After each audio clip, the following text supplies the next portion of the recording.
नमस्कार प्रिय मित्रों, स्वागत है आपका।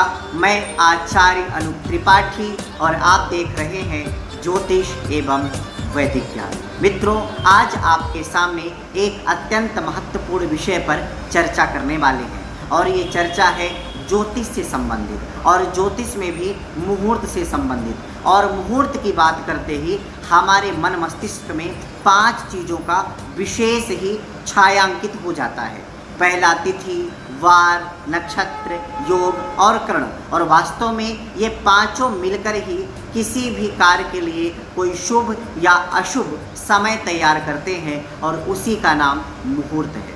हमारे चारों तरफ आकाश मंडल में चाहे वो ग्रह हो, तारापुंज हो, नक्षत्र आदि से बटी हुई राशियाँ हों या हमारे ग्रह सूर्य चंद्रमा से संबंधित शुभाशुभ प्रभाव हो और उसका परिणाम हो, हमारे उन सभी प्रभावों को, परिणामों को हमारी युग दृष्टा, दिव्य दृष्टा ऋषि महर्षियों ने जो पाया है, संजोया है, देखा है, उन सबको हम सबके लिए बड़े उदार मना होकर के परोस दिया है।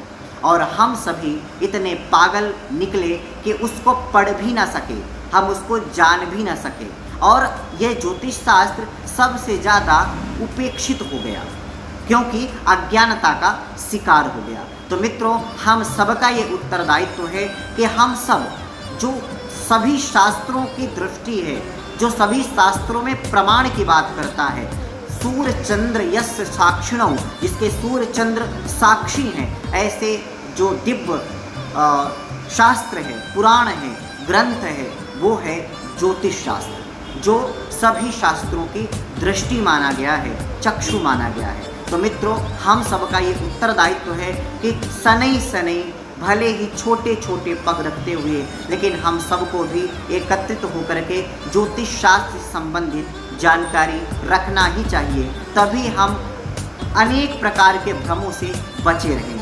तो मित्रों, हम जब मुहूर्त की बात करते हैं तो ये पांचों की बात जो हमने आपको बताया, ग्रह, तिथि, वार, नक्षत्र, योग और करण, इन्हीं में से जो शुभ अशुभ की गणना करके निकालते हैं कि कोई भी शुभ कार्य हम कर सकते हैं या नहीं कर सकते हैं। तो इन्हीं क्रम में आज हम बात करेंगे तिथि के बारे में।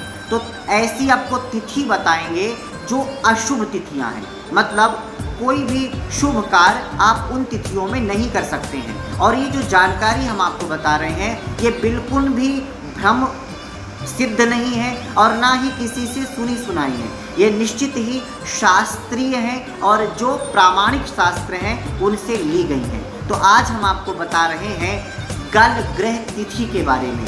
गल ग्रह तिथियां कौन कौन सी हैं और शुभ कार्य करते समय हमें इन गल ग्रह तिथियों का विशेष विचार करना चाहिए। आप कोई भी शुभ कार्य कर रहे हैं तो ये कहीं गल ग्रह तिथियां तो नहीं हैं, आपके शुभ कार्य करते समय उसका आप विशेष विचार करें। तो गल ग्रह तिथियां जो होती हैं वो प्रायः कृष्ण पक्ष में ही होती हैं, मतलब कृष्ण पक्ष में ही ये पाई जाती हैं गल ग्रह तिथियां। अब वो कौन कौन सी होती हैं तो आप भी पेपर और कलम लेकर के नोट कर लें। तो मित्रों, चतुर्थी, सप्तमी, अष्टमी, नवमी, त्रयोदशी, चतुर्दशी, अमावस्या और प्रतिपदा, ये सभी कृष्ण पक्ष की तिथियां गल ग्रह तिथि कहलाती हैं। तो प्रायः हमें प्रयास करना चाहिए तो कोई भी शुभ कार्य की शुरुआत इन गल ग्रह तिथियों से नहीं करनी चाहिए, ऐसा शास्त्रों का मत है।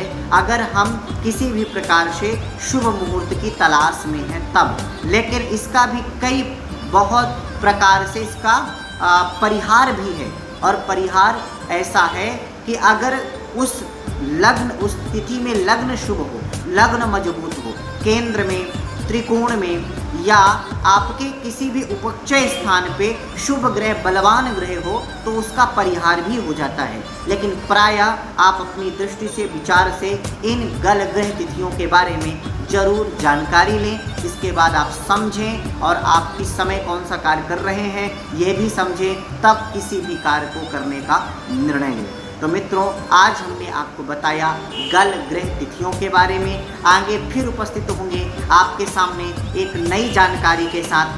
तब तक के लिए नमस्कार। और हाँ, अगर आपने हमारे चैनल को सब्सक्राइब नहीं किया है तो आप आचार्य अनूप त्रिपाठी यूट्यूब चैनल को सब्सक्राइब जरूर कर लें। अगर कुछ भी ज्योतिष शास्त्र या धर्मशास्त्र से संबंधित आपकी जिज्ञासा है तो आप हमें कमेंट के माध्यम से या नंबर के माध्यम से सीधे संपर्क करके हमसे पूछ सकते हैं। और अगर अपनी कुंडली का विश्लेषण कराना चाहते हैं तब भी आप हमसे सीधे संपर्क कर सकते हैं। तो चलिए मित्रों, फिर मिलते हैं आपके सामने। नमस्कार।